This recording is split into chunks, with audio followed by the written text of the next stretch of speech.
Kita bersyukur ya hari-hari ini memang panas sekali saudara ya, apalagi di Indonesia. Ya makanya cepat-cepat bertobat. Yang pertama udah mau kiamat, yang kedua belum di neraka ini, belum di neraka sudah panasnya kayak gini saudara. Kalau di neraka tuh kayak apa saudara ya? Iya, dikatakan bahwa kita ini harus melayani dengan hati hamba. Mungkin sebagian orang bertanya begini loh, kan melayani Tuhan itu kita nih jemaat biasa. Ya, jadi kan kita nggak perlu dengar khotbah tentang melayani dengan hati Tuhan lah. Ya, saudara, melayani itu hilangkan konteks kita bahwa menjadi pelayan Tuhan itu harus di gereja, harus di mimbar seperti ini. Kayak Bu Debbie itu pelayan Tuhan, Jeffrey Rambing itu pelayan Tuhan. Lalu saudara merasa saya bukan pelayan Tuhan. Ya, siapa bilang? Saudara juga pelayan Tuhan ya. Tadi sudah dibacakan ayatnya dalam Lukas pasal yang pertama saudara, ini ayat yang diberikan oleh gereja. Jadi saya harus baca, kalau enggak baca saya kena sanksi nanti sama Pak Konrad ya. Lukas pasal yang pertama ayat yang ke-28 mulai saudara, itu berkisah tentang Maria. Kita belajar tentang hati hamba dari Maria hari ini. Lukas pasal yang pertama ayat yang ke-28 mulai sampai ayat 38 saudara. Di sana dikatakan begini, ketika malaikat itu masuk ke rumah Maria, ia berkata apa? Salam hai Maria. Ya, salam hai engkau yang dikaruniai, Tuhan menyertai engkau. Maria terkejut mendengar perkataan itu, lalu bertanya di dalam hatinya, apakah arti salam itu? Ya, saudara juga ikut membaca, jangan saya membaca saudara pikirannya kemana-mana ya, pikirannya habis ini makan apa ya, jadi tolong perhatikan ini ya supaya kita semua sama-sama mengerti. Percuma saya ngomong di sini 30 menit, 45 menit, ternyata otak saudara habis ini restoran mana ini di bawah yang enak ya, bertobat ya, jadi sama-sama kita menyimak firman Tuhan. Lebih baik baca bersama deh, 1, 2, 3. Kata malaikat itu kepadanya, janganlah takut hai Maria, sebab engkau beroleh kasih karunia di hadapan Allah. Sesungguhnya apa? Engkau akan mengandung ya dan akan melahirkan seorang anak laki-laki dan hendaklah engkau menamai dia Yesus. Ia akan menjadi besar dan akan disebut anak Allah yang maha tinggi. Dan Tuhan Allah akan mengaruniakan kepadanya tahta Daud bapa leluhurnya. Dan ia akan menjadi raja atas kaum keturunan Yakub sampai selama-lamanya. Dan kerajaannya tidak akan berkesudahan. Kata Maria kepada malaikat itu, bagaimana hal itu mungkin terjadi karena aku belum bersuami? Jawab malaikat itu kepadanya, Roh Kudus akan turun atasmu dan kuasa Allah yang maha tinggi akan menaungi engkau. Sebab itu anak yang akan kau lahirkan itu akan disebut kudus, anak Allah. Dan sesungguhnya Elisabet, anakmu itu, ia pun sedang mengandung seorang anak laki-laki pada hari tuannya, dan inilah bukan yang keenam bagi dia yang disebut mandul itu. Sebab bagi Allah tidak ada yang mustahil. Ayat yang terakhir.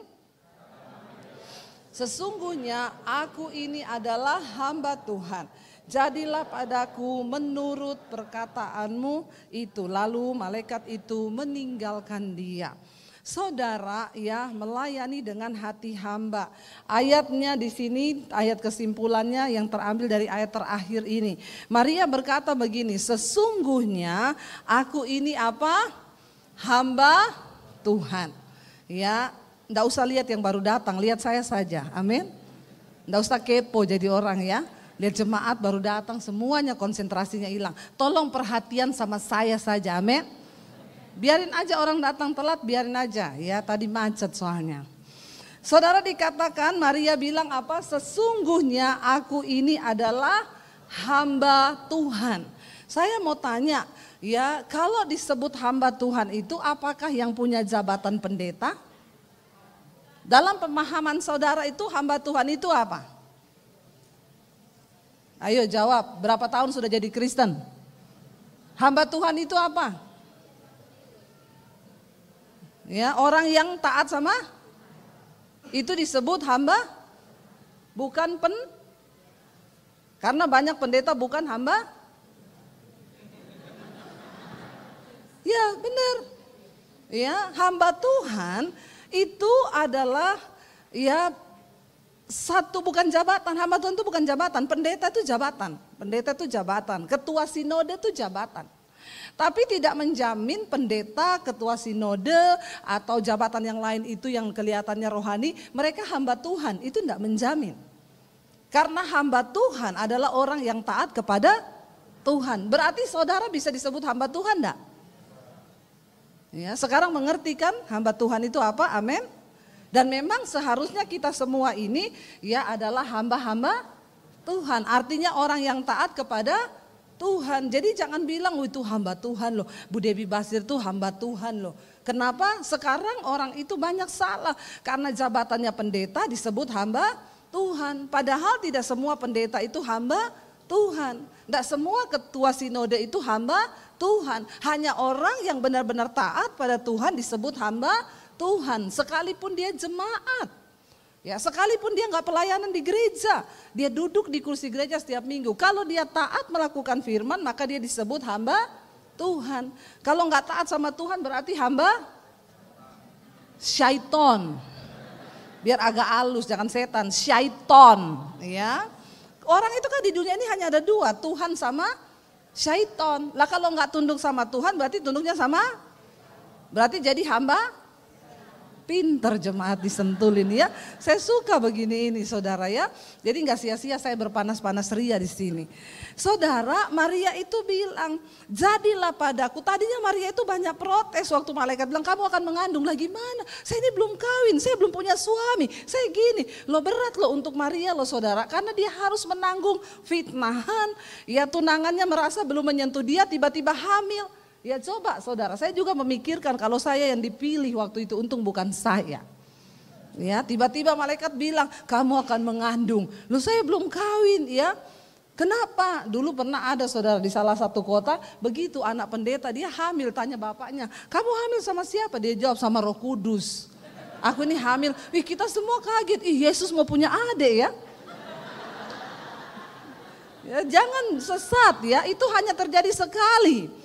Jangan ngaku-ngaku dihamili Roh Kudus lagi. Roh Kudus membawa kehamilan bagi dia. Ya hanya karena dia nggak mau ngaku, laki-laki itu siapa dia nggak mau ngaku ya. Hati-hati saudara. Saya itu sering bilang sekarang kan banyak orang-orang hamil di luar nikah ya.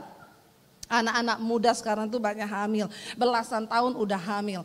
Ya saya bilang Jepang sama Indonesia itu hebat. Indonesia loh. Jepang anak belasan tahun bikin robot. Indonesia belasan tahun bikin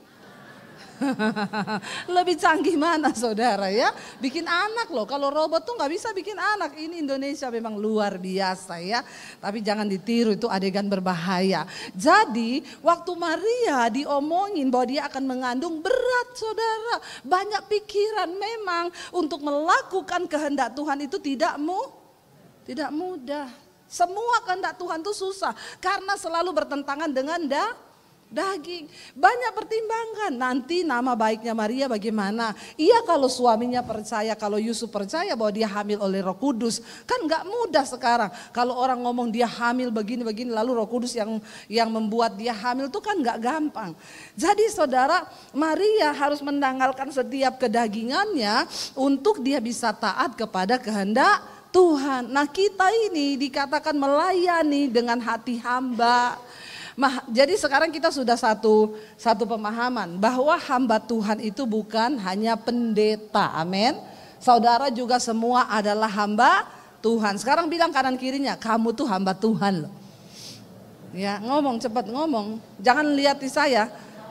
Lihat samping kanan kirimu itu mungkin istrimu, anakmu, suamimu, ngomong. Tepuk pundaknya, kamu tuh hamba Tuhan loh. Ya begitu saudara, kita ini hamba Tuhan. Nah sekarang kita masuk saudara, kalau kita hamba Tuhan berarti kita semua ini terpanggil untuk melayani Tuhan. Kenapa kita harus melayani Tuhan saudara? Nanti kita akan masuk bagaimana sih melayani Tuhan itu, apakah harus bisa main musik ya? Apakah saudara harus latihan nyanyi atau saudara latihan khotbah? Bukan seperti itu. Buka bersama Matius 20 ayat 26 sampai ayat 28.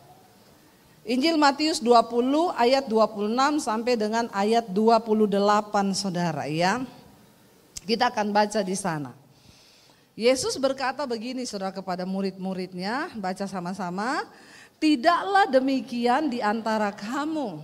Barang siapa ingin menjadi besar di antara kamu, hendaklah ia menjadi pelayanmu. Dan ayat 27 bilang, dan barang siapa ingin menjadi terkemuka di antara kamu, hendaklah ia menjadi hambamu. Ayat 28, sama seperti anak manusia datang bukan untuk dilayani, melainkan untuk melayani. Dan untuk memberikan nyawanya menjadi tebusan bagi banyak orang. Saudara, kita semua terpanggil untuk melayani. Kenapa? Karena Yesus datang bukan untuk dilayani tetapi untuk melayani. Oke Bu, sekarang kita mau melayani ini bagaimana Bu? Ya saya melayani. Saudara, melayani itu di mana saja, dan inti dari pelayanan Yesus dia bilang, kalau orang dunia itu ingin terhormat, menjadi besar, maka mereka itu harus punya kedudukan yang tinggi, semuanya serba tinggi supaya mendapat penghormatan manusia. Tapi Yesus bilang, kita balik tadi ayat 26, tidaklah demikian di antara kamu. Barang siapa ingin menjadi besar di antara kamu, hendaklah ia menjadi apa? Pelayanmu. Pak Sihombing ini kalau di kantornya dia mungkin punya banyak ajudan. Dia mungkin punya banyak orang di bawahnya. Tapi di sini dia adalah pelayan. Makanya kadang saudara lihat geser kursi, ya suruh orang masuk ya. Karena mau berlatih menjadi hamba. Kita semua ini dipanggil untuk menjadi hamba.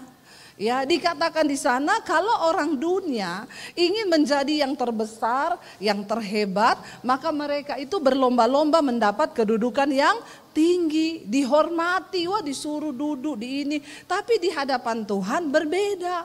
Tuhan bilang, siapa di antara kamu yang ingin menjadi besar, hendaklah ia menjadi pelayan. Aneh enggak Tuhan Yesus itu? Aneh. Makanya semua orang yang ikut Yesus juga harus. Amin, aneh. Amin. Iya. Biarin aja. Kita belajar. Latihannya melayani di mana? Nomor 1 pertama di rumah. Ya, di keluarga. Suami layani istrimu, istri layani suamimu, anak-anak layani orang tuamu, orang tua layani anakmu. Enggak usah punya karunia bos di rumah. Amin. Bertobat. Ya, sekarang kita sini bertobat semua nih. Sadarilah, siapa di rumah yang mau ingin jadi bos? Ya. Ada bapak-bapak yang semuanya main perintah, piring, gelas, handuk. Ya. Ada di sini? Tobat. Ya, Alkitab bilang apa? Kau mau jadi yang terbesar di rumah? Nggak usah sok berwibawa. Semua suruh ambil, semua suruh ini. Ya, ada tangan kaki, 2 kaki. Berjalan sendiri. Siapa yang ingin menjadi terbesar, dia harus menjadi teladan. Sama seperti Tuhan Yesus, engkau harus menjadi pelayan. Amin Bapak Ibu. Bapak-bapak mau bertobat? Ya, nanti gak usah suruh-suruh lagi. Kalau bisa lakukan sendiri, lakukan sendiri. Ibu-ibu juga mau bertobat? Anak-anak muda mau tobat? Nggak ada yang amin anak-anak muda ini. Ya, harus bertobat. Saya latih di dalam keluarga saya. Ya, anak saya semua cuci baju sendiri, nyetrika sendiri. Saya bilang kamu harus bisa tanggung jawab dengan hidupmu sendiri. Kalau dengan hidupmu sendiri saja kamu gak bisa tanggung jawab, bagaimana kamu bisa melayani dan menjadi berkat bagi orang lain? Iya enggak saudara? Nah, anak muda sekarang tuh banyak ya, seharian pegang HP terus. Di gereja aja pegang HP terus. Awas nih ada yang main HP, saya suruh masukin kantong kolektor. Bertobat ya. Udah di rumah main HP, di gereja main HP lagi. Ya, saudara, bertobat. Latih karaktermu, bentuk karaktermu. Yang nilai kita itu siapa tuh? Tuhan. Karakter hamba yang pertama, dia selalu ingin berkenan kepada tuannya. Kita ini Tuhan kita siapa? Tuhan. Kita ini melakukan menjadi hamba bukan supaya dipuji orang, tapi supaya kita dipuji Tuhan. Kalau kita dipuji Tuhan luar biasa enggak saudara? Wow, sebab bukan orang yang memuji diri yang tahan uji, tapi orang yang dipuji Tuhan. Amin. Jadilah orang yang dipuji Tuhan, kejar apa yang berkenan pada Tuhanmu. Ya, Bapak-bapak, engkau enggak perlu cari muka kepada siapapun, cari muka saja sama Tuhan. Saya yakin kalau kita cari muka sama Tuhan, kita lakukan pasti yang terbaik. Ya, anak muda dengar baik-baik. Ya, orang yang punya keahlian saja sekarang, ya ke depan ini tantanganmu makin berat loh. Ya, dengan munculnya sekarang, ya apa tuh yang robot-robot sekarang AI ya itu saudara. Saya lihat kemarin ada selebgram AI pertama, dia bukan orang loh, dia robot yang diciptakan, itu endorse masuk semua sama dia. Pertama kali di Indonesia itu langsung jutaan followersnya saudara, iklan endorse masuk, bukan orang, robot. Jadi jangan kau andalkan cantikmu, gantengmu, pintermu pun gak cukup sekarang. Orang pakai sarjana banyak saudara, sekarang nganggur, iya enggak? Ya bahkan pengkhotbah pun dikatakan sekarang robot khotbah. Saya ditanya gini loh Bu Debi, menurut tanggapan Ibu gimana nih? Sekarang di luar negeri yang khotbah tuh bukan orang lagi, robot. Ya, waduh memang sekarang ngeri ya. Saya bilang loh apa masalahnya kalau memang robot yang khotbah? Ya kalau pendeta sudah gak bisa dipercaya, maka Tuhan bisa pakai robot. Iya enggak? Robot enggak homo loh. Robot enggak selingkuh loh. Pendeta bisa selingkuh enggak? Bisa, dia habis selingkuh berdiri di mimbar, habis homo dibawa dia naik di mimbar, bisa enggak? Lo robot enggak loh. Jangankan robot, saya bilang Tuhan berkata batu pun bisa dipakai Tuhan untuk tobatkan orang. Jadi kita perlu berjaga-jaga. Cuma yang enggak bisa di robot itu mungkin enggak ada urapan ya. Tapi kita nggak tahu juga urapan dari Tuhan. Loh sekarang kalau dia nontonnya di kamar, robot itu khotbah, lalu dia buka hati. Kan bukan soal pengkhotbahnya, orang yang buka hati hadirat Tuhan turun. Walaupun yang khotbah robot, yang robot sampaikan juga firman. Ngeri nggak akhir ini? Makanya anak muda saya mau bilang, kau jangan sombong dengan kegantenganmu, kecantikanmu, kepinteranmu. Kau S2, S3, S4, S21 pun kayak Samsung. Dengar baik-baik ya. Ini ke depan, masa depan ini akan semakin memburuk loh. Kita nggak bisa lagi dengan kekuatan-kekuatan kita manusia. Tetapi orang yang dikenan Tuhan, kau mungkin nggak terlalu pinter ya, tapi kau takut Tuhan. Kau mungkin nggak terlalu pinter, tapi kau punya hati hamba. Orang sekarang udah bodoh, sombong lagi. Bagaimana mau diangkat Tuhan saudara? Iya enggak? Ya pinter, sombong masih agak-agak loh. Udah bodoh, sombong. Ya coba apa yang bisa menjadi kekuatanmu. Hari-hari ini kita gak bisa dengan kekuatan kita. Hanya tangan Tuhan yang bisa mengangkat kita saudara. Makanya dengar baik saudara ya. Ayo kejar karakter Kristus. Ayo kejar firman Tuhan. Dikatakan di sini kita mulai menjadi pelayan itu di mana? Di dalam keluarga. Ya anak muda jangan sok teriak sama orang tuamu. Hari-hari ini saya banyak dapat konseling. Bu saya udah gak bisa atur anak saya bu. Saya pukul dia makin berontak. Ini ancam mau bunuh diri. Saya bilang kalau dia ancam bunuh diri suruh aja bilang. Bunuh diri sana. Orang mau bunuh diri itu gak ngomong-ngomong loh. Ya. Kalau ada orang ngomong itu cuma mengancam itu. Bunuh diri itu diam-diam tahu-tahu lompat. Gak usah ngomong terus jangan tahan, jangan tahan, jangan tahan. Lepas aja sana bunuh diri. Mau lompat dari lantai berapa tak anter. Ngancem lagi sama orang tua. Anak sekarang tuh gitu, udah gak bisa dinasehati. Kalau dinasehati sok memberontak. Makanya hati-hati Bapak Ibu, kau jangan salah didik anak-anakmu. Ini masih banyak bayi-bayi ya. Ajar yang benar supaya anakmu itu memiliki hati hamba. Ya karena begitu kita salah didik sombong. Ayo kita belajar yuk dari mulai kita ini di dalam keluarga. Ya, mari Bapak Ibu kita introspeksi diri. Apakah di dalam rumah kita jadi bos atau jadi hamba? Ya, belajarlah dari hal-hal kecil. Habis makan cuci piring sendiri, angkat bawa ke belakang. Hidupmu tuh jadi berkat dulu di dalam rumah. Amin. Ya, nggak usah boro-boro mau jadi berkat sampai ke bangsa-bangsa Bangkok, ya, Thailand, ya, New York. Ya, padahal di rumah pret. Ya, nggak bisa jadi berkat tapi kepengen ke bangsa-bangsa. Bertobat. Yesus bilang kalau orang lain pengen terkemuka, dia melakukan hal-hal yang secara duniawi. Tetapi tidak demikian di antara kamu. Barang siapa ingin menjadi besar di antara kamu, hendaklah ia menjadi pelayanmu. Ayat yang berikutnya dikatakan di sana apa saudara? Ayat 27 ya. Ayat 27 dikatakan di sana ya. Dan barang siapa ingin menjadi terkemuka di antara kamu, hendaklah ia menjadi hambamu. Ya memang rasanya berat hari-hari ini saudara. Yang ada kenapa akan terjadi perceraian di dalam rumah tangga? Karena orang sudah tidak punya hati hamba. Semua yang ada tuntut menuntut. Kenapa kita tuntut menuntut? Karena ada kesombongan. Kamu tuh jadi istri ya, gak pernah mau melayani suami. Istrinya jawab, kamu juga jadi suami. Emang selama ini? Coba kalau semua punya hati hamba.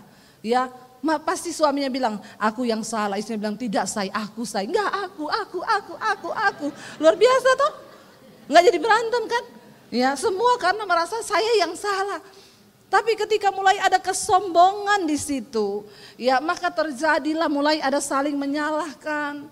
Ya, saling menyalahkan, saling menuduh karena semua egonya muncul. Bagaimana kita bisa melihat berkat Tuhan?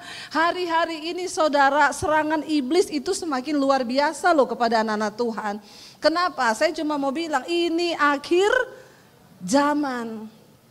Sekarang yang belum pergi ke Israel pada nyesel. Saya harusnya berangkat akhir bulan ini saudara, gak jadi loh. Ya yang kemarin-kemarin gak ikut, ya Bu sampai kapan Bu Israel perang? Jangan tanya sama saya, hanya Tuhan yang tahu. Saya belum ke Israel loh, kemarin-kemarin saya gak berangkat, ini sekarang ya kita gak tahu sampai kapan. Tapi tanda-tanda zaman ya akan terjadi, perang ya semuanya akan terjadi. Semakin memanas hari-hari ini, mari kita bertobat. Amin saudara. Kita ada di hari-hari terakhir. Ayo dari rumah tangga kita, hari-hari ini angka perceraian terus naik. Saudara tahu kenapa? Karena tidak ada yang punya hati hamba. Semua merasa aku nih loh. Ya ditekan, itu enak aja jadi suami, itu enak aja jadi istri, enak aja jadi anak, enak aja jadi ini. Coba kita semua merendah. Karena orang yang ingin menjadi yang terkemuka, dia harus menjadi yang paling rendah, menjadi hamba. Lalu ayat yang berikutnya di sana dikatakan ayat 28 saudara, sama seperti anak manusia. Yesus itu datang bukan untuk dilayani, tapi untuk melayani, bahkan memberi nyawa. Loh kita disuruh belajar dari Tuhan Yesus, loh kita nih belum sampai memberi nyawa bagi orang lain. Ya makanya orang tuh kalau mau cerai saya bilang bertahan Bu. Sampai kapan Bu? Saya tuh terhianati loh. Saya tuh tersakiti. Lah kau belum kayak Yesus kan? Mau kayak Yesus dibilang apa? Beri nyawamu. Berani enggak kau beri nyawa bagi suamimu? Ya suruh doa. Tapi Bu saya harus apa? Doa. Ya enak aja ibu suruh saya doa. Ibu enggak rasa punya suami saya kayak saya. Siapa suruh? Saya juga enggak mau rasa. Salah sendiri. Ngapain kau suruh rasa, saya suamimu, siapa yang pilih itu suamimu? Kau pilih-pilih sendiri, kau suruh saya rasa, pret. Ya, kasihan deh lu. Makanya berdoa, ya jangan membantah kita ini belum seperti Yesus loh. Suruh serahkan nyawa. Serahkan nyawa bagi istrimu, serahkan nyawa bagi anakmu, serahkan nyawa bagi suamimu. Sehebat apapun suamimu itu, senakal apapun dia duduk di kaki Tuhan. Amin. Berdoa, mohon pengampunan, ya melayani dengan hati hamba saudara, dimulai dari keluarga kita, sehingga saudara di tempat kantormu, di tempat bekerjamu, engkau pun belajar bisa mempraktekkan hati hamba. Percayalah dalam setiap hal yang kita lakukan ketika kita ini mau merendahkan diri, ada upah yang Tuhan sediakan. Amin saudara. Ya dan upah itu nggak bisa dibeli dengan uang. Makanya ya bagi semua anak-anak muda di sini saya mau bilang, bahkan orang-orang tua, jangan dengan caramu, kepandaianmu engkau mencoba mempertahankan hidup, mendapatkan pekerjaan, bekerja keras cari uang. Yang harus kita dapatkan hari-hari ini adalah perkenanan Tuhan. Amin. Waktu kita dapat perkenanan Tuhan, ada pintu-pintu yang akan Tuhan buka. Kalau kau dengan kekuatanmu sendiri capek, nggak dapat apa-apa, stres. Tapi waktu engkau menjadi orang yang dikenan Tuhan, ada pintu-pintu yang Tuhan akan bukakan bagi orang-orang yang dia kenan. Kau nggak perlu sekolah tinggi kadang, kau nggak perlu sekolah tinggi. untuk bisa mendapatkan gaji yang tinggi. Waktu Tuhan berkenan, dia beri kepadamu saudara. Saya mendapat banyak kesaksian dari orang-orang yang setia mencari Tuhan. Loh Bu, saya ini hanya seorang karyawan biasa di tempat saya bekerja. Tapi dia setia saudara berdoa, dia setia puasa, dia setia sama Tuhan. Satu kali bosnya itu panggil dia. Ya dia bilang, Pak saya mau bicara dengan Bapak, menghadap ke ruangan saya. Ya dia datang, Pak saya sudah meminta dan sesudah berdoa. Saya ini akan mengangkat kepala personal di dalam kantor kita ini untuk mengepalai berapa ribu karyawan. Dan saya sudah menimbang-nimbang, saya melihat Bapak orang yang tepat. Kaget dia, syok. Ih Pak, bukankah di atas saya masih banyak orang yang bisa mendapat kesempatan itu? Kenapa saya yang dipilih? Enggak, saya lihat karakter Bapak. Saya lihat Bapak orang yang dapat dipercaya. Kenapa saudara? Karena dia mendapat perkenanan Tuhan. Bahkan posisi yang dia ambil itu harusnya bagi orang-orang yang sekolahnya lebih tinggi dari dia. Tapi Tuhan beri. Kenapa? Waktu kita mendapat perkenanan Tuhan, ada jalan-jalan, ada pintu-pintu yang akan Tuhan bukakan. Yang secara nalar itu tidak mungkin, tapi menjadi mungkin.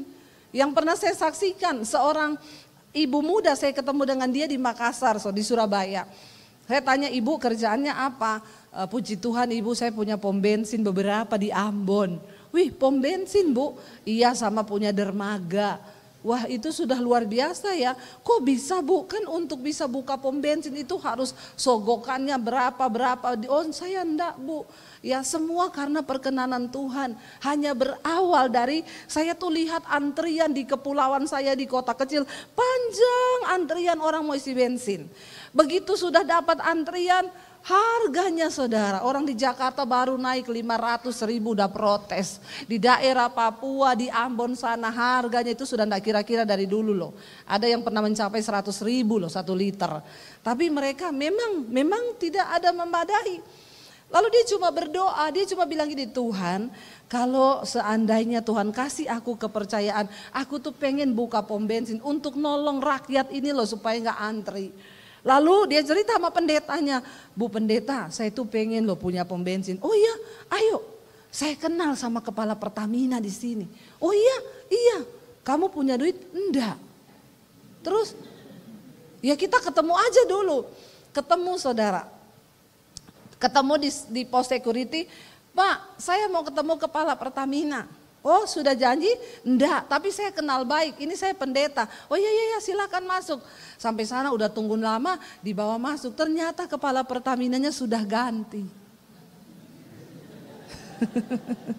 Udah bukan orang yang dikenal sama ibu gembala, bukan orang Kristen lagi.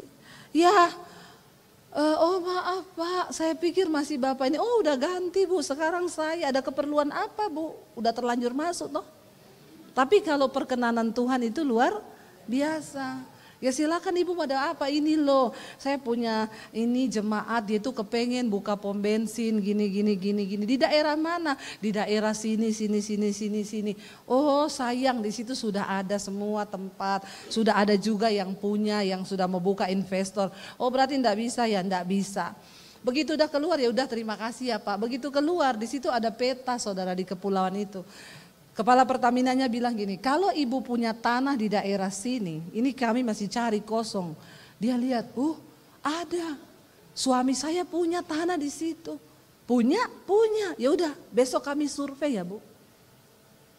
Lalu disurveilah tempat itu. Waktu disurvei tempat itu, ibunya tanya, saya mesti bayar berapa ya Pak untuk survei? Enggak usah bayar Bu.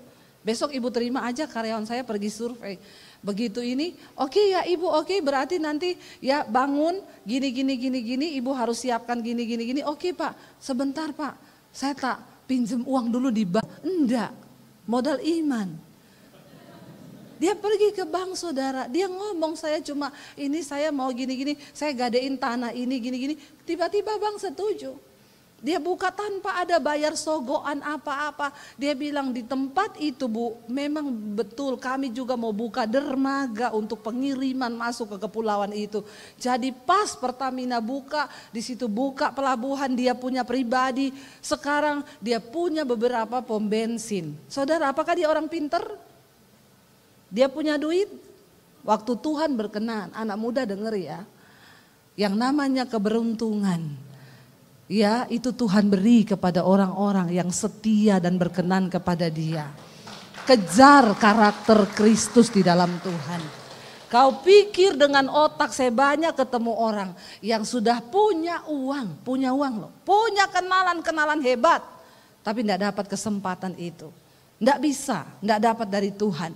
Waktu kita ini takut Tuhan, selalu jalan-jalan itu terbuka. Makanya kejar karakter hamba yuk. Kau akan menjadi orang yang terkemuka di mata Tuhan, saudara. Tuhan bilang, ya kalau engkau mau menjadi seperti itu, jadi orang yang paling rendah dulu. Yesus, belajar dari Yesus memberikan tebusan nyawa. Yang kedua saudara, yang pertama memiliki karakter hamba itu mencari perkenanan kepada tuannya. Yang harus kita kejar adalah perkenanan Tuhan. Suami-suami, sehebat apapun engkau punya karir di kantor, kalau kau tidak berkenan sama Tuhan, apalagi tidak berkenan sama istri, ya cilaka hidupmu. Karena firman Tuhan bilang kalau kau tidak mengasihi istrimu, doamu terhalang. Mau kau berdoa sekuat apapun, kalau kau tidak mengasihi istri, doamu terhalang.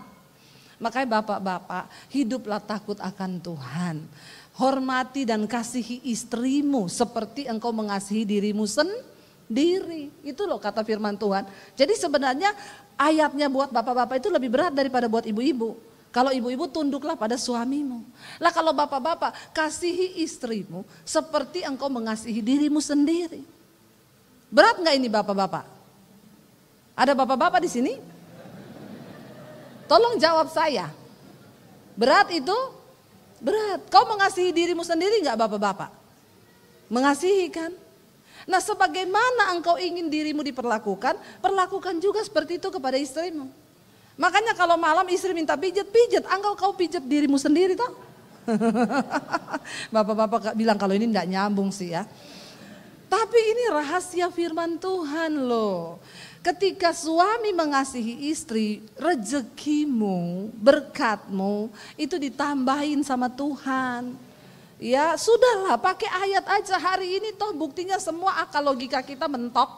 Saya ketemu banyak orang pintar stres. Saya ketemu banyak orang kaya stres, tapi orang yang diberkati Tuhan, yang dikenan Tuhan, dia mengalami damai sejahtera dan sukacita. Itu loh yang luar biasa, amin. Ya, damai sejahtera ini nggak bisa dibeli dengan uang. Sorga itu ada di dalam kehidupan keluarga kita masing-masing. Karena itu jadikanlah sorga dalam rumahmu. Dengan cara itu engkau ya mencari perkenanan Tuhan. Yang kedua saudara, bagaimana memiliki hati hamba itu? Ya. Kita baca bersama 2 Timotius pasal 2 ayat yang keempat saudara.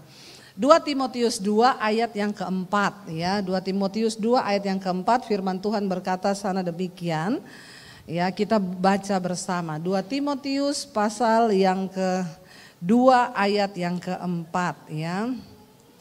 Seorang baca 1, 2, 3. Seorang prajurit yang sedang berjuang tidak memusingkan dirinya dengan soal-soal penghidupannya supaya dengan demikian ia berkenan kepada komandannya ya. Bagaimana kita ini berkenan kepada Tuhan, tidak usah pusingkan perkara-perkara penghidupanmu. Ketika engkau sibuk mengejar perkenanan Tuhan, engkau bekerja dengan rajin. Karena itu firman Tuhan yang berkata, ketika engkau mengejar perkenanan Tuhan, dikatakan ya maka engkau mendapatkan perkenanan Tuhan. Prajurit yang sedang berjuang itu enggak pusing dengan perkara-perkara penghidupannya. Karena dia tahu waktu dia berkenan kepada komandannya, maka komandannya akan mencukupi segala kebutuhan hidupnya. Saya dulu mau ikut Tuhan itu, saya takut saudara. Waduh saya ikut Tuhan, saya nggak bawa ijazah, saya diusir dari keluarga saya. Papi saya bilang jangan bawa ijazah. Saya mau lihat Yesus kasih makan kamu pakai apa. Sampai saya agak ketakutan melangkah untuk melayani Tuhan. Tapi saya ingat, papi saya itu dulu kepala kantor. Kalau dia pindah tugas ya, itu cuma disuruh pindah bapak. Kapan kira-kira Bapak siap pindah ke lokasi yang baru? Ya rumah sudah disediakan, ya mobil sudah disediakan, sopir disediakan, semua disediakan oleh instansi. Loh, saya tuh berpikir itu instansi dunia loh. Apalagi kita ini kalau setia melayani Tuhan loh. Ya, Tuhan itu pasti menyediakan semua yang kita butuhkan. Nggak usah pusingkan, ada banyak orang hari-hari ini dia stres, depresi karena terlalu pusing dengan perkara-perkara penghidupannya. Masih 10 tahun dia sudah stres, yang lucu stres dengan keadaan zaman tapi nggak pernah cari Tuhan. Stres sendiri, bingung sendiri, akhirnya kena stroke sendiri. Itu iya saudara, ketika engkau takut cari Tuhan. Waktu engkau khawatir, cari Tuhan. Sebab Tuhan yang bertanggung jawab atas hidup kita. Tapi bagaimana Tuhan bisa bertanggung jawab? Ya ketika kita ini sungguh-sungguh hidup mengabdi kepada Tuhan. Dengan jalan apa? Jadilah pelaku firman Tuhan. Amin. Andalkan Tuhan, nomor satukan Tuhan dalam hidup kita. Saya percaya saudara, Alkitab yang bilang loh, diberkatilah orang yang mengandalkan Tuhan. Tapi terkutuklah orang yang mengandalkan manusia, mengandalkan kekuatannya sendiri. Nah hari-hari ini banyak orang Kristen hidupnya terkutuk, banyak. Dia kayak bangsa Israel, berputar di padang gurun 40 tahun, hidupku kok gini-gini terus ya, gak ada terobosan, hidupku kayak gini aja, rumah tanggaku kayak gini aja. Engkau sedang dalam keadaan terkutuk. Kenapa terkutuk? Bukan karena kau sembah setan di Gunung Kidul. Bukan karena kau cari setan di Gunung Kawi. Jangan pikir orang yang terkutuk itu hanya orang yang pergi mencari persugihan. Kalau kau tidak mengandalkan Tuhan, terlalu mengandalkan dirimu sendiri dan manusia, Alkitab bilang engkau terkutuk. Ya, terkutuk. Saudara, andalkan Tuhan dalam segala keadaan. Seorang prajurit, saudara pernah lihat kalau ada prajurit itu dikirim saudara perang, misalnya kemana? Ya. Dia nggak pernah loh pergi perang, lagi mau pegang senjata gini ya. Di hutan tiba-tiba HP-nya bunyi, tirit, istrinya telepon, "Pak, nggak ada telur ini. Mau makan mana telur?" Prajurit itu kalau udah masuk hutan, HP-nya itu sudah dimatiin. Nggak ada urusan, mau istrinya mati, mau anaknya mati, ya itu dia percaya sudah itu urusan negara lah yang urus istri saya. Nggak mungkin dia kelaparan, karena prajurit ini harus fokus untuk bagaimana dia berkenan kepada komandannya. Ini gambaran saudara. Ya, ketika kita ini ada, saya tuh pernah ketemu dengan seorang yang dia pernah memang diutus perang. Dia bilang, "Aduh ibu, di depan kita nih musuh ya bu, kita nih lagi tiarap di rawa-rawa, di samping ada buaya." Saya bilang, "Terus bapak lari?" "Nggak bisa bu, nggak bisa lari." Ya karena waktu kita lari, kita pasti ketahuan musuh ada di situ. Jadi bapak diam aja. Saya bilang, "Untung bapak sama buaya temenan ya." Sama-sama buaya. Makanya temen, buayanya mau makan, temenku, halo, ya buaya darat ternyata. Ya, jadi saudara sampai seperti itu loh, bayangkan di depan ini mati, di samping juga mati, tapi harus memilih diam. Ya, seringkali untuk mencari perkenanan Tuhan, kita ini memang harus mematikan keinginan kita, amin. Seringkali engkau maunya ke kanan, tapi seringkali Tuhan harus belokkan arahmu ke kiri. Jangan ngeyel, jangan bertindak dengan kekuatanmu sendiri. Enggak, perhitunganku itu sudah ini. Bapak-bapak, engkau berbisnis, engkau punya perhitungan, oke. Tapi jangan pernah lupa bawa perhitunganmu itu di hadapan Tuhan. Ajak istrimu berdoa, tumpang tangan dan bilang, "Tuhan, sertai semua rencana kami Tuhan. Kalau ini bukan rencanamu, gagalkan Tuhan." Katakan. Berapa banyak kita berani berkata gagalkan Tuhan? Saudara mau apa aja, mau beli rumah, mau beli apa Tuhan, kalau engkau berkenan, ya minta tanda, ini terjadi aku oke. Tapi kalau Tuhan tidak berkenan, tolong Tuhan batalkan niat kami. Tuhan tuh lihat loh saudara, waktu engkau serius dengan Tuhan, dia juga serius dengan hidupmu. Jangan saudara engkau berkata, "Enggak, ini bukan urusan Tuhan, nih aku sudah perhitunganku matang." Bagaimana kita ini punya hati hamba. Iya, cari perkenanan komandanmu saudara. Cari perkenanan Tuhan. Ketika kita ini sungguh-sungguh mencari apa yang berkenan kepada Tuhan. Saya yakin dan percaya Dia Tuhan yang maha melihat. Bagi Tuhan mengangkat hidup kita itu terlalu mudah. Yang menjadi sulit bagi Tuhan menaklukkan kesombongan kita ini loh. Karena semua manusia itu punya kehendak bebas. Sekarang pulang, mulai dari rumah tangga ya. Suami istri, saya mau katakan pulang nanti. Kau berdua masuk dalam kamar, suami istri gandeng tangan, ya berdoa. Tuhan, bilang aku mengasihi istriku, aku mengasihi suamiku. Tuhan, tuntun rumah tangga kami. Kalau itu tidak pernah terjadi dalam hidup rumah tanggamu, jangan mimpi kau akan diberkati. Jangan mimpi anak-anakmu akan diberkati. Suami istri dulu harus bersepakat, karena berkat bagi anak cucumu itu turun dari dalam hidupmu. Kalau perlu suami minta maaf, kalau aku ada salah sama kamu, maafin aku. Ya, istri juga berkata demikian. Mungkin kalau pulang ke rumah lama, saya minta sekarang yang suami istri lihat-lihatan. Coba dari sini saya bisa menilai loh, rumah tangga saudara itu seperti apa. Karena ada orang loh di gereja, saya suruh lihat-lihatan enggak mau. Lihat istrimu, ya, yang dilihat istri orang. Lihat suamimu, yang dilihat suami orang. Coba yang suami istri sekarang tolong lihat-lihatan sama pasangannya, bilang say, kita memulai bersama-sama ya. Coba lihat istrinya, lihat istrimu, jangan lihat saya. Suruh lihat istrinya enggak mau lihat loh, malah liatin saya. Ya, kita mulai dari kita dulu. Ini startnya saudara. Kalau engkau mau rumah tanggamu diberkati Tuhan, dimulai dari suami istri lebih dahulu. Ya, engkau hidup dalam rukun bersama, maka anak-anakmu diberkati Tuhan. Ada kerendahan hati kita bersama-sama. Enggak usah saling tuntut, kamu, aku. Ya, coba ya, kalau mau berantem ngomong aku yang salah mah, bukan aku. Emang boleh? Ya, emang boleh sengalah itu? Boleh kata firman Tuhan, boleh. Ya, jangan bilang, emang aku bercanda. Ya, lakukan firman, jangan bercanda. Tapi serius saudara ya. Waktu kita serius dengan Tuhan, maka Tuhan juga serius dengan kita. Saya undang para imam musik boleh ya, jangan bercanda di situ, naik. Saudara, ayo ya, kita pengen lihat yuk. Tuhan sudah berjanji dan dia pasti akan menggenapi. Kita nyanyi lagu tadi ya, hati hamba. Saudara, lagu ini, hati hamba ini, saya mau bersaksi dulu sebelum kita nyanyi. Ini lagu yang memberkati saya. Saya ingat waktu itu saya mau pelayanan saudara. Di Solo saya ada pelayanan Natal di kampung, di desa. Pelayanannya di mana? Panti asuhan. Waktu itu saya belum punya mobil, saya harus naik motor. Pelayanan jauh di desa, naik turun gunung, naik motor ke panti asuhan. Sudah pasti amplopnya kecil, bahkan mungkin tidak ada. Bisa jadi saya datang dikasih singkong 1 kresek, Ibu Debbie terima kasih buat pelayanannya. Saya mau pelayanan, saya lihat, aduh gelap, mendung. Hujan mau deras ini. Saya bilang dalam nama Yesus, jangan hujan Tuhan, saya naik motor. Saya doa, hujannya turun saudara. Saya tengking itu hujan, dalam nama Yesus. Hujan berhenti kau. Elia manusia biasa, Debbie Basir manusia biasa. Tapi aku juga punya kuasa yang sama. Dalam nama Yesus hujan berhenti. Tidak berhenti, tambah deras disertai petir menyambar-nyambar.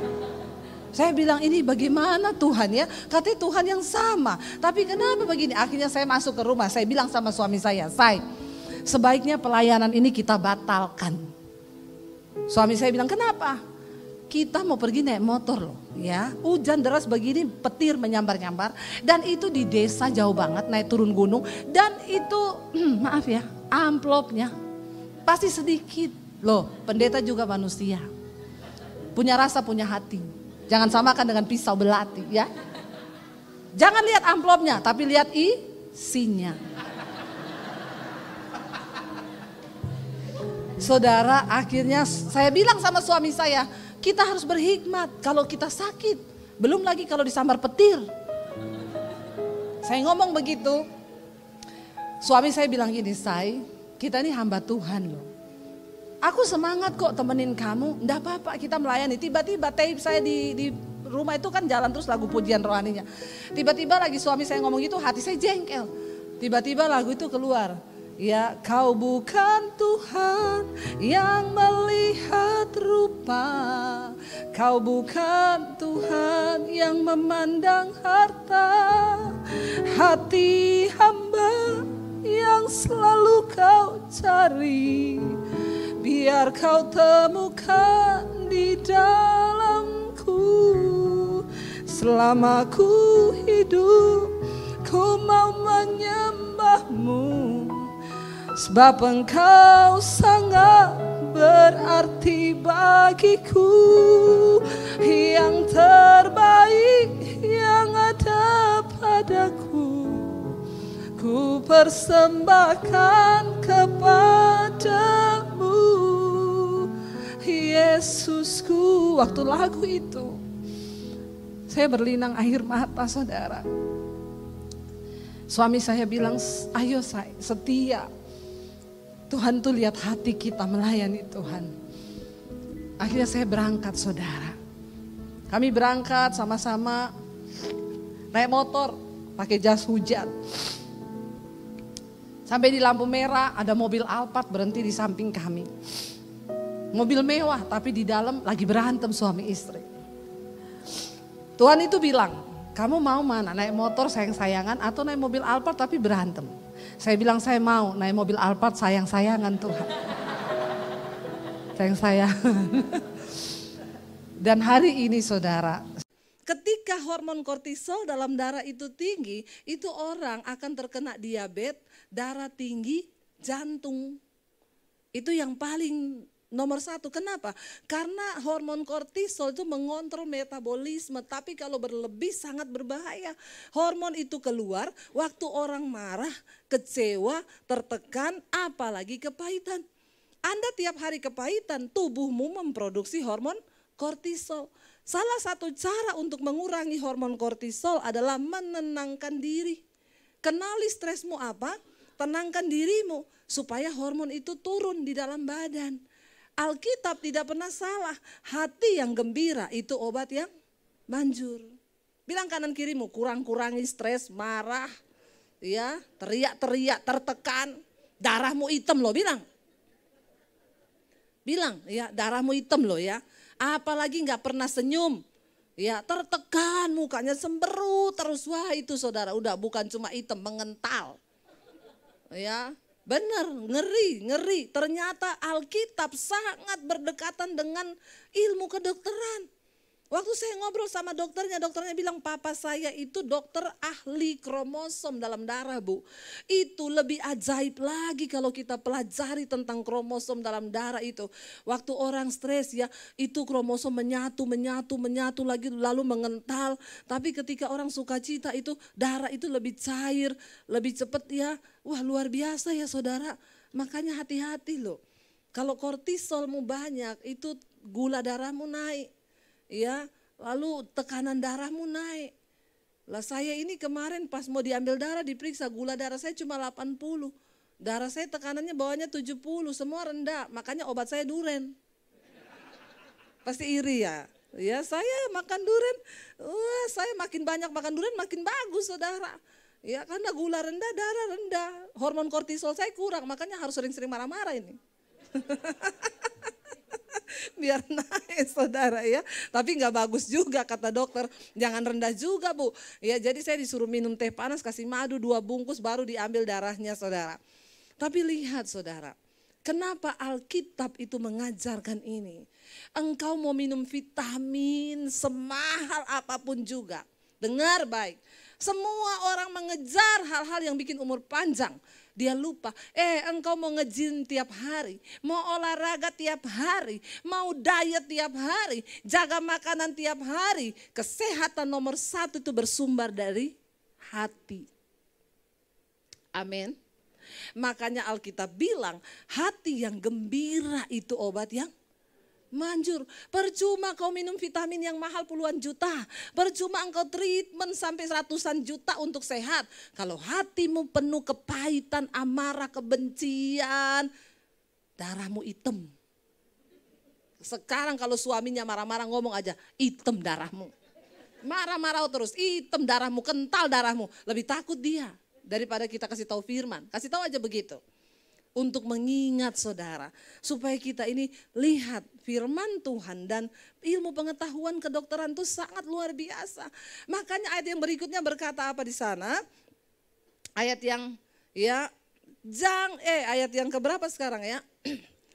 26 dulu ya. Nah, jangan kamu menjadi marah sampai matahari itu terbenam, marah terus. Itu artinya apa? Ayat 27.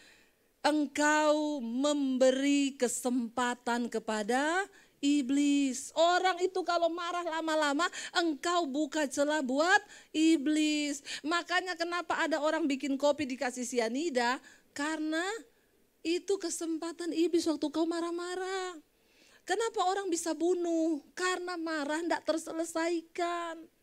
Makanya orang bisa membunuh orang. Kesempatan bagi iblis. Suami istri marahan cepat berdamai. Istri gak usah marahan lama-lama. Karena di luar sana pelakor manis-manis omongannya. Amin ibu-ibu. Ada ibu-ibu yang injak kaki suaminya. Berani kau sama pelakor? Ya, jangan marah lama-lama sama suamimu. Ya, bahaya di luar pelakor omongannya manis-manis. Jangan beri kesempatan pada iblis. Kata Alkitab ayat yang ke-28 berkata apa? Orang yang mencuri jangan mencuri lagi, tetapi ya baiklah ia bekerja keras, melakukan pekerjaan yang baik dan dengan tangannya sendiri supaya ia dapat membagikan segala sesuatu kepada orang yang berkekurangan. Ini tentang menjadi manusia baru. 29 dibaca sama-sama. 1, 2, 3. Jangan ada perkataan kotor keluar dari mulutmu. Orang kalau marah kepahitan tuh perkataannya cenderung kotor. Tetapi apa? Pakailah perkataan yang baik untuk membangun di mana perlu supaya mereka yang mendengarnya beroleh kasih karunia. 30 baca bersama dengan suara yang keras. Dan janganlah kamu mendukakan Roh Kudus Allah yang memateraikan kamu menjelang hari penyelamatan. Kita ini sedang mau dimateraikan menjelang hari penyelamatan. Karena itu jangan bikin Roh Kudus berduka. Bagaimana caranya kita bikin Roh Kudus berduka? Ayat 31 baca bersama dengan suara yang lebih keras lagi. Segala apa? Kepahitan, kegeraman, kemarahan, pertikaian, fitnah. Hendaklah apa? Dibuang dari antara kamu. Demikian pula segala kejahatan. Itu yang membuat Roh Kudus berduka, saudara. Kalau kita ini membiarkan ada amarah, kepahitan, kegeraman, semua itu. Yang terakhir ayat 32 berkata, baca bersama 1, 2, 3. Tetapi hendaklah kamu ramah seorang terhadap yang lain, penuh kasih mesra, saling mengampuni sebagaimana Allah di dalam Kristus telah mengampuni kamu. Tapi ini tidak berlaku bagi ya bapak-bapak dan ibu-ibu. Hendaklah kamu itu penuh kasih mesra. Ya, ada bapak-bapak itu dilapori istrinya ke saya, Bu, suami saya selingkuh, Bu. Malah sekarang dia punya peliharaan, ditaruh di apartemen. Saya tanya, Bapak kenapa Bapak punya peliharaan? Soalnya saya periksa di dokter, kata dokter, supaya kita itu darahnya nggak tinggi, harus banyak rekreasi, Bu. Salah satunya bermain dengan peliharaan. Kata dokter, saya bilang peliharaan yang dimaksud di situ tuh anjing atau kucing. Bukan cewek peliharaan. Itu akan membuat jantungnya berpacu dengan cepat. Kortisol akan semakin naik. Karena ketakutan istri ketahuan. Jangan salah tanggap ya, bermain dengan peliharaan. Peliharaannya itu anjing atau kucing. Ternyata itu juga membantu supaya kita ini lebih rileks hidup. Jangan terlalu tertekan. Makanya di sini dikatakan, hendaklah kamu ramah seorang terhadap yang lain. Penuh kasih mesra, ya, dalam arti tanda kutip kasih mesra di sini. Jangan terus bapak-bapak berkasih-kasih mesra dengan istri orang. Loh kenapa? Alkitab suruh loh kita penuh dengan kasih mesra. Ya, hati-hati loh bapak-bapak ya. Ini berbahaya. Artinya apa ya? Kita hidup saling mengampuni, ya, sebagaimana Allah dalam Kristus mengampuni kamu. Ya, seringkali sebagai bapak-bapak atau kepala keluarga kita tuh menyepelekan yang namanya iman. Padahal di Alkitab itu posisinya Yesus paling atas, nomor 2 siapa? Nomor 2 siapa? Yang kenceng, kalau salah saya enggak hukum saudara ya, kalau benar juga enggak dapat sepeda. Nomor 1 Yesus, nomor 2 suami. Ya, jadi posisinya Yesus suami baru istri dan anak-anak. Betapa pentingnya iman seorang pria di dalam rumah tangga itu sangat penting. Dan suami itu adalah wakil Kristus dalam sebuah keluarga. Tapi yang saya lihat pada prakteknya dalam keluarga Kristen, ya, yang lebih banyak bawa anak-anak ke Tuhan itu bapak-bapak atau ibu-ibu? Ibu-ibu kok semangat sekali ya? Ya benar, prakteknya coba jujur di keluarga saudara yang bawa anak itu ke Tuhan siapa? Bapak-bapak. Ya ada satu bapak di sini, cuma dia kayaknya bapak yang luar biasa. Nanti ambil sepeda di bawah ya. Enggak tahu sepedanya siapa itu. Jadi saudara, sebenarnya Alkitab menyuruh semua suami itu harus bertanggung jawab atas iman di dalam keluarganya. Tapi pada prakteknya banyak ibu-ibu yang justru ya ngajak suaminya, doa yuk Pak, nanti aja lah, kamu aja lah sama anak-anak. Bapak-bapak yang kayak begitu enggak usah angkat tangan. Ya. Saudara, hari ini kita belajar dari satu orang tokoh di Alkitab yang memiliki iman yang luar biasa. Ya, dan ayat dari firman Tuhan yang diberikan oleh gereja hari ini terambil dari Ibrani pasal yang ke-11 ayat yang ke-8. Ibrani 11 ayat yang ke-8, ya firman Tuhan di sana berkata begini, kita baca bersama saudara. Ibrani 11 ayat 8, 1, 2, 3. Karena iman Abraham taat ketika ia dipanggil untuk berangkat ke negeri yang akan diterimanya menjadi milik pusakanya. Lalu apa? Ia berangkat dengan tidak mengetahui tempat yang ia tuju. Satu saat Abraham ini di rumah keluarganya sudah baik, sudah enak, dapat warisan. Ya orang tuanya kaya, dia punya banyak ternak, punya banyak harta. Tiba-tiba Tuhan berbicara kepada Abraham saudara. Kejadian 12 ayat 1 sampai 5 nanti saudara baca di rumah. Ya, Tuhan berfirman kepada Abraham, pergilah dari negerimu, dari sanak saudaramu dan dari rumah bapamu ini ke negeri yang akan kutunjukkan kepadamu, sebab aku akan membuat engkau menjadi sebuah bangsa yang besar. Ayat ini berkata, karena apa saudara? Iman. Karena iman. Jadi alasannya hanya satu. Karena iman Abraham taat. Waktu dia dipanggil, pergi tinggalkan semuanya dan berangkat ke negeri yang dia tidak mengetahui tempat yang ia tuju. Bapak-bapak saya mau tanya, kalau bapak-bapak dapat panggilan kerja misalnya, suruh pergi, kamu datang di mana? Pokoknya berangkat aja dulu, alamat menyusul. Bapak-bapak berangkat enggak? Ya. Tuhan berkata, aku akan memberikan engkau tanah pusaka yang belum ditahu tempatnya, tapi disuruh pergi. Kan enak kalau Tuhan bilang gini, Abraham, aku mau kasih kamu tanah. Ini sertifikatnya 3.000 meter kali 40.000 meter. Sertifikat atas nama kamu ini sudah sah di PN, kamu boleh cek, berangkat, ini alamatnya. Baru bapak-bapak datang toh, bapak-bapak yang ada di Plaza Indonesia. Karena manusia itu membutuhkan kejelasan, manusia itu membutuhkan sesuatu yang pasti dan sudah terlihat oleh mata. Tapi Tuhan itu suka bekerja dengan cara yang tidak terlihat. Sebab semua laki-laki itu lebih pakai rasio saudara. Ya kira-kira kalau kita yang disuruh pergi begitu, dikasih satu tempat yang tidak tahu loh. Dia itu berangkat pergi ke satu tempat dengan tidak mengetahui tempat yang ia tuju. Wow nggak imannya? Ya saya minta bapak-bapak yang ngaku wow nggak? Ya bagi bapak-bapak ini sulit karena memang laki-laki itu lebih pakai logika. Hari ini kita kalau mau pergi, saya tadi pagi jam 7 sudah pelayanan di Bogor. Ya, saudara masih tidur. Saya ke Bogor. Saya ke Bogor itu sudah berkali-kali saudara. Tapi ya di tol suami saya bilang, berhenti dulu cari tempat aman. Saya mau lihat Google Map. Daripada nanti salah keluar. Ya, salah keluar tol itu nanti bikin perjalanan kita lebih jauh, lebih lama. Mending kepastian dulu lihat ini tolnya ini keluarnya di mana, kilometer berapa. Ya, karena kita mau pergi ke satu tempat, ya kita harus tahu dulu tempat yang kita tuju itu. Berbeda dengan Abraham, makanya dikatakan dia itu bapa segala orang beriman.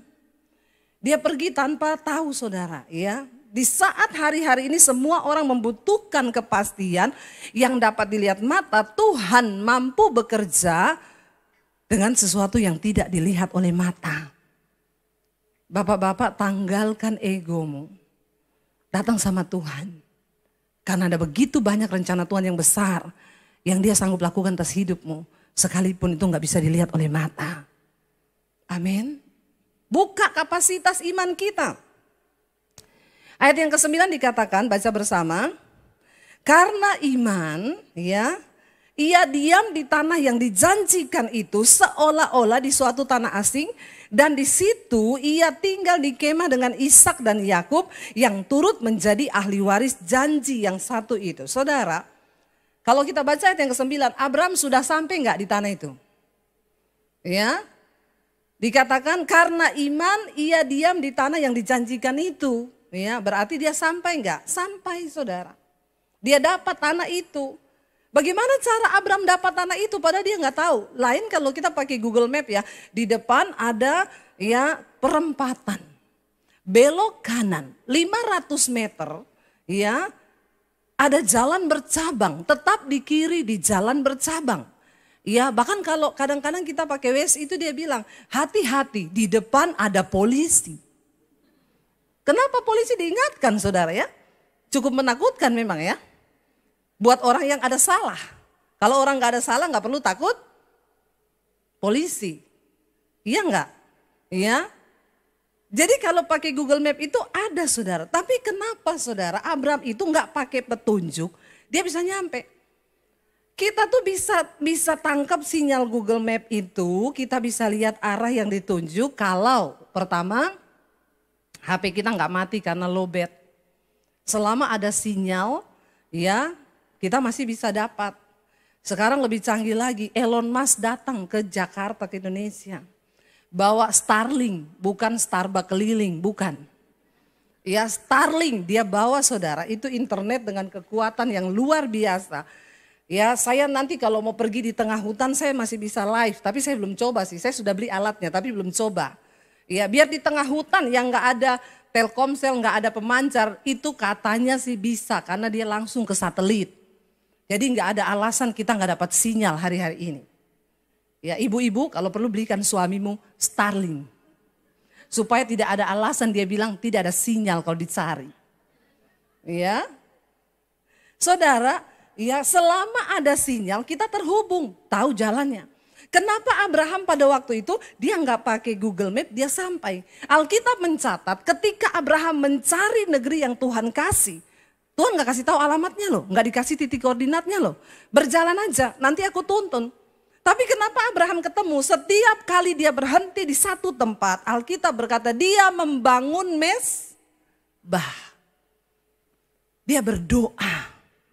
Dan lewat doa itu Tuhan memberi dia petunjuk. Bapak-bapak, hari-hari ini engkau tidak akan pernah bisa hidup dan melihat sesuatu yang besar dengan iman kalau engkau tidak mengaktifkan imanmu lewat hubunganmu pribadi dengan Tuhan. Ya, di dalam doa. Hari-hari ini anak-anak muda jangan sombong. Ya, teknologi semakin maju yang namanya AI itu sekarang luar biasa. Kemarin suami saya coba bikin lagu rohani pakai teknologi AI. Dia cuma bilang tolong bikinin saya lagu rohani. Pertama keluar liriknya. Di tengah kegelapan engkau menjadi terang bagiku, penolongku, pelindungku. Lalu dia bilang coba bikinin aransemen musiknya. AI bikin aransemen musiknya. Lalu dia suruh lagi coba bikin lagunya. Keluar lagunya di saat kau keluar dan tanpa copyright. Ngeri loh, industri musik sekarang ini gila-gilaan luar biasa. Jadi para pemusik ya harus hati-hati. Cari perkenanan Tuhan. Bener, luar biasa. Nyanyiin lagunya gak kena copyright. Kalau kita nyanyi lagunya Frankie Kuncoro, kena kan? Mana Frankie? Gak ada kan? Ya, itu nyanyi lagunya AI, gak kena copyright, saudara. Kita suruh AI itu apa aja, 1 menit. Saudara suruh ya, bikinin saya khotbah tentang Roh Kudus. Keluar semua ayatnya, Roh Kudus itu adalah ini ayatnya Roma gini, 1 menit. Ya, dia bisa jadi sekretaris yang baik. Ke depan itu, ya makanya kita lihat sekarang pengurangan pekerjaan, ya Amazon itu udah pecat berapa puluh ribu orang. Canggih, saudara, bahkan ada yang bilang saya, Bu, itu sekarang di luar negeri beberapa gereja sudah khotbah pakai AI, itu kan robot. Itu bagaimana menurut ibu? Saya bilang ya bisa jadi. Ya, bisa jadi kalau Tuhan udah gak percaya hamba Tuhan, setidaknya AI itu gak homo. AI itu gak selingkuh, lo bener gak? Iya kan banyak sekarang pendeta habis khotbah turun selingkuh, gak ada yang tahu kan. Hidupnya seperti apa, setidaknya kan ya itu. Saudara, ya dunia terus berkembang. Anak muda, jangan kau taruh imanmu hanya kepada sertifikat, kepandaian, bahkan karir yang sedang kau bangun hari ini. Sebab tanpa Tuhan, semua bisa berubah. Tapi orang yang berjalan bersama dengan Tuhan, ada kepastian janji firman Tuhan. Tuhan yang menjamin hidup kita ke depan. Amin, saudara. Abraham membangun mezbah, setiap kali dia sampai di satu tempat, dia bangun mezbah. Tuhan tuntun, jalan lagi terus anakku. Ya nanti di sana Tuhan yang tuntun langkahnya. Enggak ada apa-apa, enggak pakai peta, enggak pakai Google Map. Tapi karena dia bangun mezbah, Tuhan menuntun saudara. Kita semua hari ini ada begitu banyak perkara besar yang Tuhan menyatakan dalam hidup kita. Tapi itu hanya bisa terjadi waktu iman dan kapasitas iman kita buka bagi Tuhan. Amin saudara. Gak ada yang mustahil. Banyak hal-hal yang di luar logika. Yang gak bisa kita lihat dengan mata. Sedang Tuhan pakai hari-hari ini. Ya, saya melihat bagaimana juga Tuhan bekerja dalam hidup kami saudara. Ya dulu ketika saya itu sekarang hanya bisa melihat ya Tuhan dulu Tuhan suruh kita buka sekolah Alkitab. Bangun sekolah Alkitab. Ya saya bukan pengusaha yang punya uang puluhan miliar. Tapi Tuhan cuma bilang dengan iman semua itu bisa terjadi. Dan terjadi saudara. Ya bahkan nanti bulan Juni tanggal 30 ini kami wisuda angkatan yang pertama. Saya undang saudara datang di CityCon tanggal 20 Juni. Kalau mau datang enggak juga enggak apa-apa. Saya datangkan mereka saudara dari Bandungan. Nanti mereka, karena mereka rata-rata belum pernah injak Jakarta. Mereka bilang aduh ibu puji Tuhan. Akhirnya kami bisa injak kota Jakarta. Kami cuma lihat di TV. Loh bersyukur loh kita ya. Mereka tuh cuma lihat di TV. Jadi saya bawa mereka wisuda ke CityCon tanggal 21 saya bawa jalan-jalan ke Ancol. Ya, biar mereka tegang dulu di sana. Mainan di Dufan. Ya, setelah itu baru mereka pulang kembali ke desa masing-masing siap bertempur jadi misionari. Lalu angkatan kedua masuk saudara. Dulu itu semua enggak ada, tapi cuma dengan iman saya percaya bahwa apa yang Tuhan kasih itu dia sanggup lakukan walaupun di luar batas kekuatan kita. Ya. Tapi saudara ketika kita ini terus membangun iman kita dengan Tuhan, kita mendirikan mezbah, ya dan Alkitab berkata akhirnya terjadi semua itu. Abraham sampai ke satu tempat yang Tuhan kasih tahu sama dia, ya. Dan tidak enak saudara, dikatakan seperti orang asing di negeri asing. Memang sesuatu ketika kita berjalan dengan Tuhan itu pasti nggak enak. Menggenapi rencana Tuhan itu nggak enak. Dan banyak orang sudah malas untuk bergumul. Tapi tidak ada perkara besar yang terjadi tanpa pergumulan. Saya berdoa orang-orang di sini yang kurang pergumulan Tuhan, kasih mereka pergumulan. Bilang amin dong. Ya, supaya kita mengalami Tuhan. Supaya iman kita bangkit. Supaya iman kita hidup saudara. Dikatakan di sana sebab ia menanti-nantikan kota yang mempunyai dasar yang direncanakan dan dibangun oleh Allah. Ya. Ada sesuatu yang dia nantikan. Mari bikin iman kita hidup. Nantikan sesuatu yang besar dari Tuhan katakan. Jangan cuma jadi orang Kristen biasa saudara. Engkau tidak akan pernah mengalami apa-apa cuma jadi orang Kristen biasa yang hari Minggu ke gereja habis itu sudah selesai. Tapi sebagai kepala keluarga memang tidak mudah. Laki-laki itu pakai logika dan sulit untuk disuruh beriman. Tapi kalau saudara mau tidak ada perkara yang mustahil bagi Tuhan. Kalau saya yang ngomong rasanya nggak afdol saudara ketika bagaimana Tuhan panggil kami di tengah pergumulan hidup yang berat. Mumpung ini temanya memang ya iman yang teguh dari seorang kepala keluarga. Jadi saya mau suruh suami saya yang bersaksi. Setuju? Bagaimana, pasti dia punya cerita yang berbeda dengan apa yang saya ceritakan. Iya, saya undang suami saya maju ke depan untuk cerita bagaimana pergumulan ya iman yang kami alami. Ya, shalom. Ini ditodong ya. Shalom.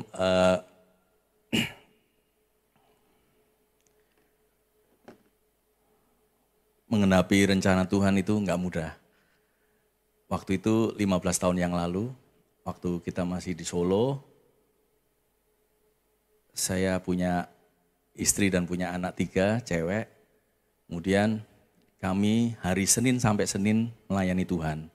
Kami hidup melayani Tuhan, istri saya melayani Tuhan, saya melayani Tuhan, dan juga kami diberikannya berkat untuk kami punya usaha juga, percetakan, dan bahkan kami menerbitkan renungan harian. Kalau zaman 10 tahun yang lalu ada renungan Hikmat Plus, itu kami yang menerbitkan seluruh Indonesia. Dan kami barusan beli rumah.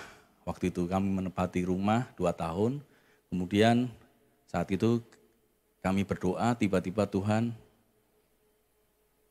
panggil kita untuk pergi dari kota Solo, tinggalkan zona nyaman.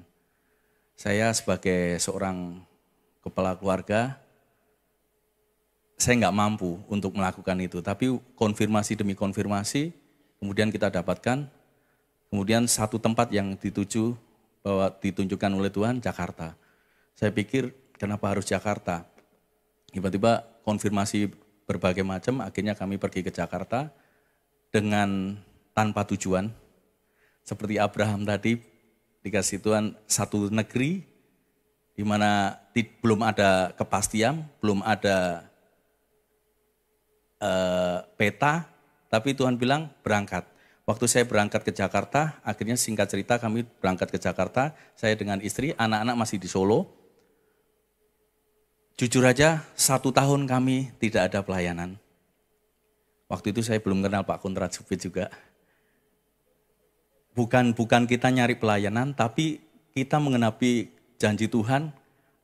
Waktu itu konfirmasinya gini, ada sesuatu yang luar biasa, yang besar akan terjadi di tempat kamu yang baru. Tapi kenyataannya apa saudara?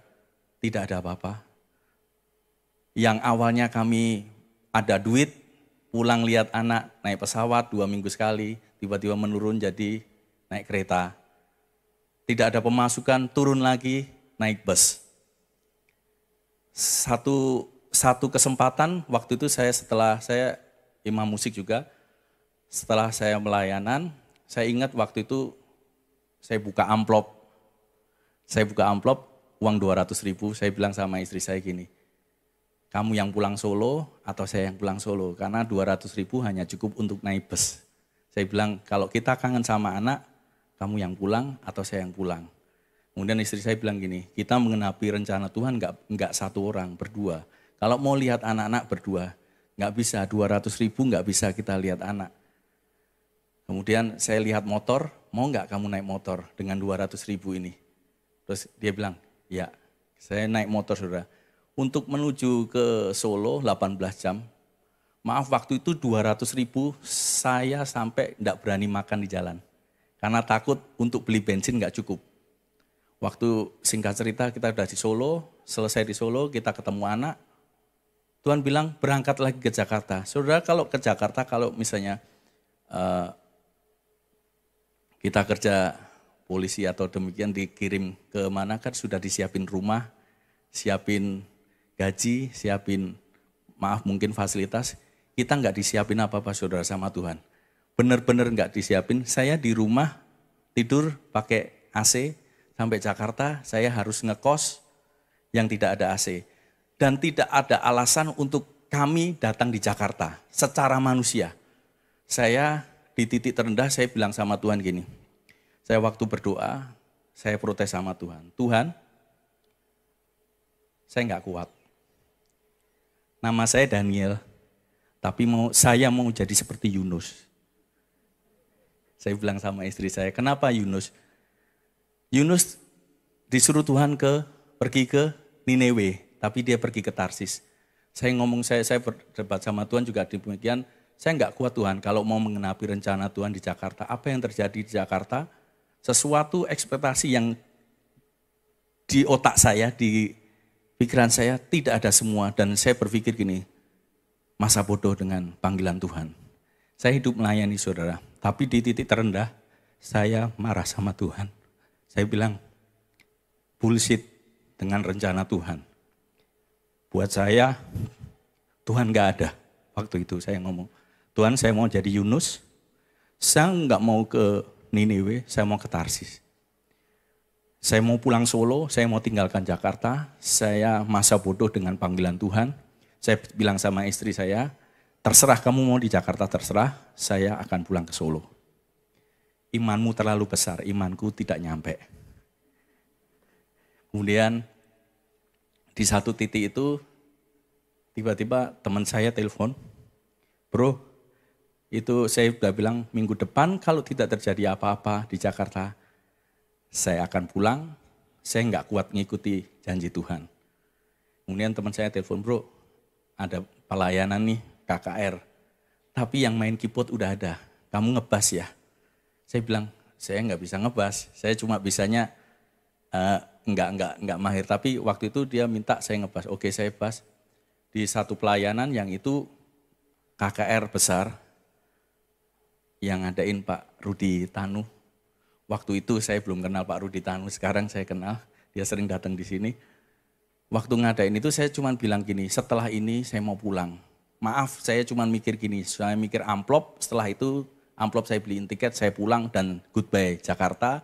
Dan bukan hanya Jakartanya, tapi goodbye janji Tuhan.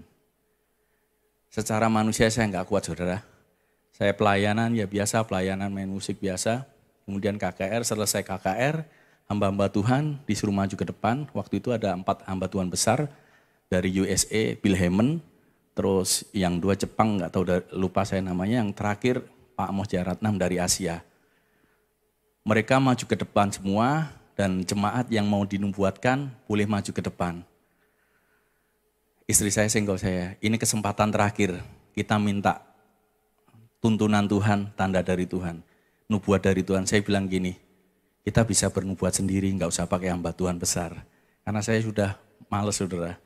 Dengan otak manusia tadi dibilang bahwa manusia seorang bapak itu dengan rasio, saya udah mikir mana janji Tuhan nggak ada. Nah saya maju, saya pilih yang saya dengan terpaksa maju, saya ngantri, saya pilih yang made in USA. Kan lebih dokter kan, kalau made in Asia kayaknya kurang gitu. Saya ngambil yang Bill Hamon, waktu itu ngantrinya paling banyak Bill Hamon. Kemudian minta dinubuatkan, sudah maju-maju beberapa orang, tiba-tiba karena saya pakai baju hitam putih, kan pemain musik, asernya senggol saya, kamu pemain musik kan, mundur dulu ya. Ini biar pengusaha-pengusaha dulu yang dinubuatkan. Di situ saya kecewa, saudara. Saya kecewa banget ini. Saya cuma gini, saya tadi mau maju aja saya dengan berat hati, ngapain sih dinubuatin. Yang kedua, saya dikecewakan dengan saya harus mundur. Dan saya males lagi, saya duduk di kursi musik lagi. Kemudian saya udah jengkel, teman saya bilang, kenapa nggak jadi dinubuatin? Enggak, saya nanti bernubuat sendiri. Singkat cerita, Pak Amos Jayaratnam yang dari Asia, made in Asia, karena sepi, dia duduk di panggung musik, kemudian teman saya senggol, itu Pak Amos nganggur. Ya udah, mau tidak mau yang made in Asia, saya mau. Saya maju, saya bilang, Pak Amos bisa doakan saya, nubuatkan saya ada pergumulan dalam hidup saya. Kemudian Pak Amos bilang gini, sorry ya, saya capek sekali. Yang tadi made in USA saya kecewa disuruh mundur, yang ini made in Asia dia bilang capek. Saya udah Tuhan nggak usah nubuatan, berarti benar. Selesai ini saya ambil amplop, saya pulang Solo. Tiba-tiba Pak Amos gini, kalian suami istri, iya. Kalian gandeng tangan, saya berdoa biasa aja ya. Tapi kalau Tuhan bicara, saya akan sampaikan. Waktu itu saya butuh banget Tuhan ngomong sama saya. Benar, baru kita gandeng tangan, Pak Amos langsung dia berdiri, langsung ngomong, tunjuk ke saya. Dan itu benar-benar yang menjadi pergumulan saya. Apa yang saya pikirkan, Tuhan ngomong saat itu. Benar-benar kayak Tuhan ngomong di depan saya. Yang pertama dia ngomong ini, kamu baru berpikir, manusia siapa yang mau tolong kamu di tempat ini? Bukan manusia, tapi Tuhan, aku sendiri yang akan tolong kamu. Itu yang pertama. Yang kedua, dia bilang ada perkara besar yang akan kalian alami di tempat ini. Tapi ingat, jangan mundur satu langkah pun. Padahal saya hari itu saya mau mundur. Tuhan bilang jangan mundur satu langkah pun. Ada perkara yang besar. Bertahanlah. Yang keempat, itu yang membuat saya rontok. Saya kan masih berpisah antara anak saya masih di Solo. Langsung dia ngomong, anak-anakmu aku yang pelihara. Tuhan yang pelihara, bukan manusia. Dari situ saudara, apa yang saya janji Tuhan yang waktu itu disampaikan kepada keluarga saya, sempat saya mau lari dari panggilan Tuhan, tapi Tuhan ingatkan dari satu peristiwa itu. Tapi setelah selesai itu, apakah langsung terjadi begitu pulang terus besoknya langsung wow perkara besar? Tidak. Saya alami 13 tahun di Jakarta ini hingga pertolongan Tuhan, penyertaan Tuhan, hingga pada saat ini saya melihat Tuhan bekerja luar biasa. Dan saya mau sampaikan kepada Bapak, khususnya buat Bapak-Bapak, bukannya saya menggurui, bukan, tapi ingatlah ada Tuhan yang hidup dan Dia menyertai sampai sekarang, sampai selama-lamanya. Amin.